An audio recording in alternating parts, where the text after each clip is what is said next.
No se puede hablar de este año sin antes recordar el final del anterior. Las cosas no han cambiado mucho, pero tienen intérpretes muy diferentes.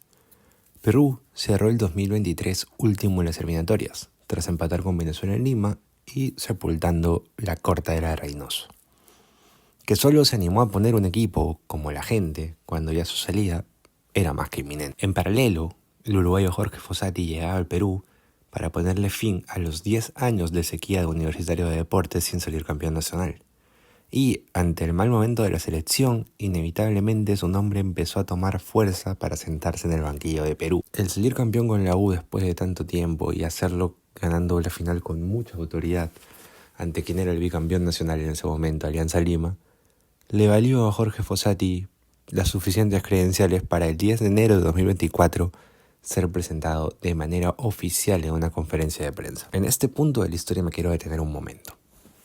La crítica en este instante no va para Fossati porque para mí es claro que tenía la espina clavada de no haber podido clasificar a Uruguay al Mundial de Alemania 2006, en el que queda quinto y pierde por penales ante Australia.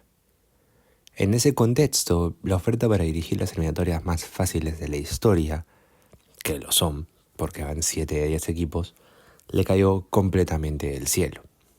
Porque, si revisamos, Fossati arribó al Perú a dirigir a Universitario, que había cambiado de técnico, es decir, ni siquiera arrancó el año como Universitario. Él no armó el plantel y aún así terminó saliendo campeón.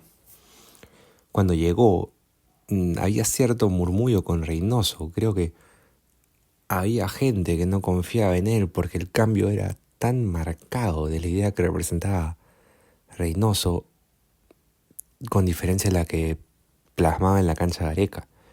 Pero a pesar de eso, creo que nadie esperaba que le vaya tan mal y tan rápido. Por lo que cuando la oferta hacia Fossati se hizo formal, no dudó en dejar Universitario e ir a la selección. Por ello mi crítica realmente no va con él, porque creo que es lo que cualquiera hubiera hecho.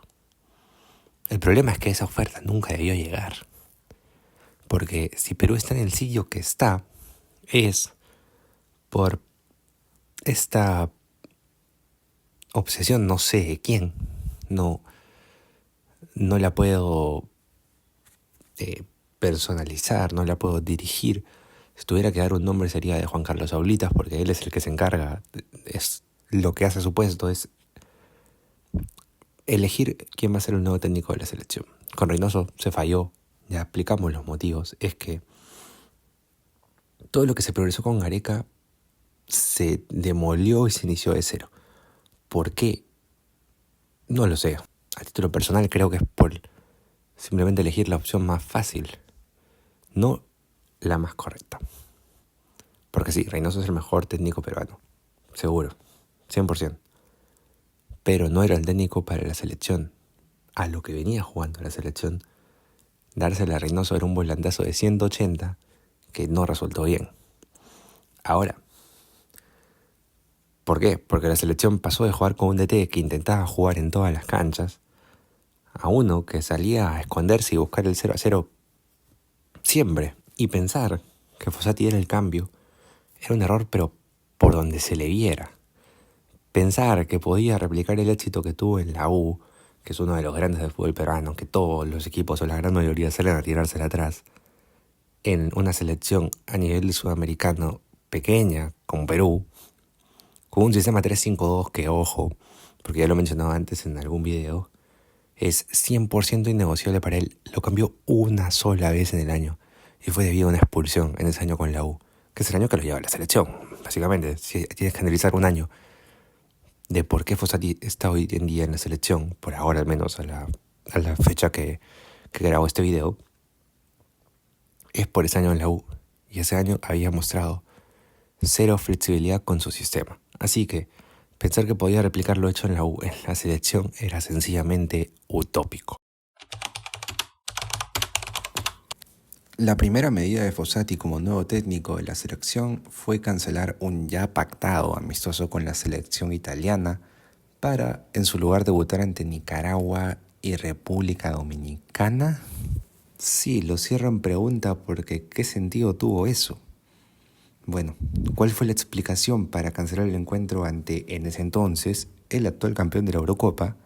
El editor uruguayo argumentó que él no era ningún miedoso, solo que, según sus propias palabras, jugar con Italia no servía, pues era un rival europeo, que no se iba a cruzar, mientras que República Dominicana y Nicaragua le darían algo más cercano a un estilo sudamericano, por ser equipos que compiten en la CONCACAF. Creo que sobra decir que esa excusa no se la creyó nadie, era una excusa sin fundamentos, pues creo que es cuestión de solo tener un poco de ambición.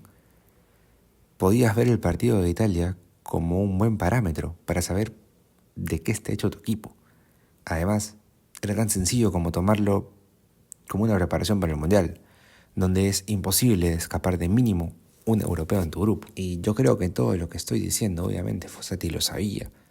Yo no puedo pretender que un periodista o youtuber sepa más que el DT de la selección, pero simplemente quiso evitarse una posible goleada en su debut y prefirió ir con rivales más accesibles en una estrategia un tanto o bastante mediocre. Obviamente Perú ganó sin ningún tipo de complicación esos partidos, era de esperarse. Los rivales no fueron una gran prueba para el atleta uruguayo, y fue precisamente lo que él quería. Fueron amistosos completamente inservibles en todo el sentido de la palabra. Vimos a jugadores que no volvieron a ser convocados. Empezó con la triste costumbre de poner jugadores fuera de su posición, en lugar de adaptarse a un sistema que pueda explotar todos los recursos con los que contamos, que lamentablemente no son demasiados, y por eso es más importante aún tratar de explotarlos. Pero muy temprano en la era Fossati nos dábamos cuenta de que definitivamente a esas alturas de su carrera no pensaba cambiar. Ya habíamos recibido una pequeña muestra del fossatismo en los amistosos, pero faltaban aún sus mayores locuras, por decirlo de alguna manera. La más grande de todas, sin lugar a duda para mí, fue la de convocar a un Cristian Cueva que es, sin ningún cuestionamiento, un nombre con mucha historia en la selección y supo ser un extraordinario 10. Pero énfasis en el supo, verbo pasado, porque ya en pleno 2024 era un jugador que se había pasado todo el año anterior lesionado, aún así siguió jugando y evidentemente haciéndolo en un nivel terrible. Todo esto sumado a sus ya conocidos problemas de indisciplina. Con todo ese combo, con todo ese mix, Fossati convocó a un Cueva aún en recuperación, o en caso de haber estado en forma óptima, totalmente fuera de ritmo. El resultado fue el esperado. La presencia de Cueva en la Copa América no le aportó ni al 10 en el futuro de su carrera, porque se decía que lo podía llevar para mostrarlo y que agarre un buen equipo. No, solo lo llamamos anciano, al que dicho sea de paso ya no pertenece ahora de cara a la temporada 2025. Y tampoco le aportó en la selección en lo más mínimo. La convocatoria de Cueva hubiera quedado en una triste anécdota en caso de que el rendimiento del equipo fuera bueno.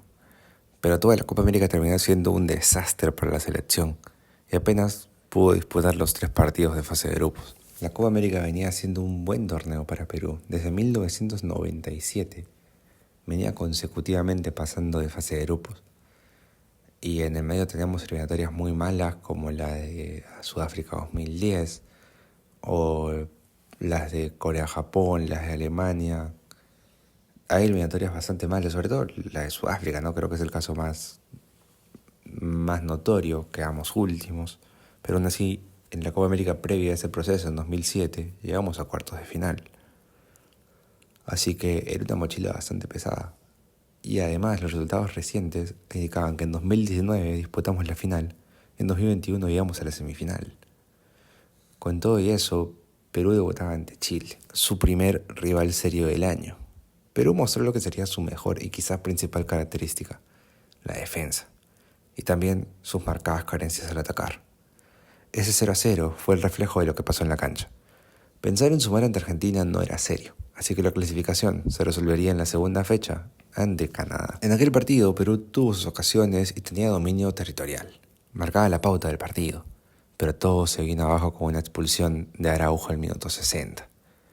Me pregunto, ¿quién sabe qué hubiera pasado de Perú sin esa expulsión?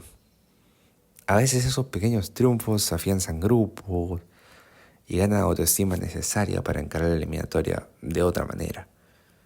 Es una duda que me ronda la cabeza, pero yendo a lo concreto, después de la expulsión Fossati mostró sus nulas ganas de replantear partidos, al menos a esta altura de su carrera, y mantuvo la línea de 3 haciendo ingresar a Santa María. Canadá anotó de contra el minuto 74 y sepultó las chances de avanzar de fase de grupos. La imagen de cómo Perú termina ese partido absolutamente aferrado al pasado es muy impactante, buscando el empate con Guerrero, que venía unos meses terroríficos con el César Vallejo, Carrillo, que jugaba segunda en Arabia, y con el ya mencionado Cueva, que entró claramente fuera de forma física, de ritmo, entrando a buscar un milagro en los últimos 10 minutos, que encima estuvo cerca de clavar porque tuvo un tiro al arco, Paolo tuvo un tiro libre también que casi acaba en gol. Casi gozamos de la generosidad de este deporte, pero la realidad es que el partido acabó y con eso también acabaron nuestras esperanzas de avanzar de fase de grupos. El partido ante Argentina en la última fecha fue simplemente asistir a nuestro velorio. Caímos 2-0 y así acababa nuestra participación en la Copa.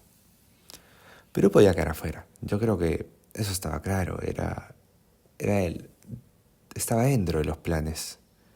Porque era un grupo complicado. En ese momento Chile no era lo que es hoy. Porque Chile solamente tenía encima aquellos amistosos ante Francia y Marruecos, donde demostró buen nivel. Y Argentina, que obviamente era la campeona del mundo y campeona de América. Y un Canadá que debe pasar por su mejor momento de la historia. Perú podía quedar afuera, claro que sí. Pero si no se lograba ese objetivo, que creo que no era el principal era consolidar nombres, un equipo que afronte la eliminatoria. Pero tampoco se demostró eso. Lo único que Perú enseñó fue mediana solidez defensiva y empezar a devastar bastante pronto la relación hinchada-técnico y darnos cuenta que Carrillo y Cueva no tienen más que ofrecernos. O probablemente sí, pero ya no quieren hacerlo. Y que Paolo no es eterno, los años pasan para todos. Con todo ese clima tan cargado, un par de meses después, en septiembre, vendría el debut de Fossati, ahora sí, en eliminatorias. A este punto de la eliminatoria, por el desgaste, parecía que Fossati llevaba muchos partidos en el cargo, pero apenas era su cuarto partido oficial. Era ante Colombia, que venía de ser subcampeón de la Copa América, y venía desplegando un gran juego y era amplia favorita en la capital. Cuando parecía que Perú podía conseguir un triunfo muy inesperado y que lo empieza a meter en la discusión, al menos por el repechaje, tras el gol de Callens, a Perú le quedaba aferrarse a lo que es su mejor faceta, la defensiva. Y lo venía haciendo bien hasta que sucedió algo inexplicable. El DT mete 3 cambios en un córner en contra. 3. Es casi una regla no escrita que no se hacen cambios en los tiros de esquina. Se desordenan todas las marcas y puede acabar terriblemente mal. Y acabó mal. Pivoteo de Durán en el primer palo y Luis Díaz llega para empujarla en el segundo. El 1-1 fue definitivo, pero sí dejó mejores sensaciones de lo que fue la paupérrima Copa América. Pero fue un espejismo. En el siguiente partido, Fossati se encargó de borrar cualquier ápice de reconciliación que podía tener con la hinchada, haciendo un partido soporífero ante Ecuador. Traer los puntos era misión bastante complicada. Perú defendió y estuvo en partido hasta el gol de Ecuador. Después, la última media hora de partido con Perú en el marcador abajo, fue un fiasco. Ni se acercó al arco ecuatoriano. Una imagen bastante pálida de Perú. Si me dicen que en la charla técnica les dijeron que una vez Ecuador hubo un gol, no había ningún otro plan y que improvisen, yo lo creería 100%. Con la grieta cada vez más abierta con el hincha, la prensa y el país en general, Perú logró en octubre un triunfo. Finalmente un triunfo que necesitaba como el aire para vivir. Es verdad que era un Uruguay diezmado desde las suspensiones por el escándalo en semifinales de Copa América ante Colombia, y aparte, totalmente desestabilizado por unas declaraciones de Luis Suárez y el uruguayo contra el DT Marcelo Bielsa. Con ese clima, Perú contaba con una inmejorable oportunidad de al fin ganar un partido. Estuvo cerca, pero muy, muy cerca de dejarla pasar. Pero un gol sobre el final de Miguel Araujo pondría el mínimo de esperanza para que la selección siga en carrera. Nuevamente, si Perú puede dar, no digo pasos, porque sería mucho, pero gatea un poco para adelante jugando de local, se encarga de volver al punto de inicio e incluso más atrás cuando juega de visitante. Después del triunfo ante Uruguay, la selección se enfrentaba ante Brasil, que no pasa por un buen momento, pero claro, su peor día sería un día genial nuestro. Brasil salió de su mal momento ante nosotros y nos metió 4 goles. Perú estuvo en partido hasta el penal, que le cobran y lo sacan completamente en todos los sentidos del partido. No solo perdió escandalosamente, sino que empezó a perder el siguiente, y ese sí que era importante. Por la bronca que generó el penal en Brasil, Zambrano y Marcos López terminaron suspendidos. Uno por insultar a un funcionario Conmebol y el otro por romper el VAR, además de las bajas de Galese y Reina por amarillas. A pesar de ello, Perú enfrentaba la última de Sudamérica, Chile, en ese entonces, porque ahora somos nosotros, en condición de local, es decir, ganar o ganar. Si algo faltaba antes de eso es que acusan al presidente de la Federación Peruana de Fútbol de ponerla en el satélite y liderar una organización criminal llamada Los Galácticos. Pasó por prisión preventiva y hoy en día ese caso y un par de joyas más de cuando fue alcalde de Chongoyape siguen en investigación. Responsabilidades de delitos no tiene por ahora, comprobada al menos, pero donde sí es un gran responsable es de organizar un campeonato muy pobre, unas divisiones menores casi que inexistentes y de echar al mejor DT de nuestra historia. Un gran responsable del presente que atravesamos, pero sin ninguna duda. Metiéndonos en lo que fue el partido, Perú, o mejor dicho Fossati, nunca entendió lo que se jugaba. Ese partido no tenía un mañana. Perú lo jugó como si lo hubiera. El primer tiempo sí que se sintió como una final para ambos, teniendo un partido de ida y vuelta por momentos. Sin embargo, para el segundo tiempo, Perú se quedó en los vestuarios y nunca arriesgó en todo lo que quedaba del partido. Jamás puso el todo por el todo. Salvo en los descuentos en donde Fossati se le intentó jugar, pero ya en los descuentos, en un partido que había que buscar desde el minuto 0. Y casi gozamos, por una vez al menos, de lo generoso que puede ser este deporte, con un penal en la última jugada del partido, pero que el VAR se encargó de anular y volvernos a la realidad, con lo que el 0-0 quedó consumado. El último partido del año fue ante Argentina en la Bombonera. Un monólogo albiceleste de principio a fin, pero un monólogo bastante aburrido. Argentina jugó con el freno de mano puesto. Argentina sacudió el árbol porque sabía que sí o sí caía el fruto.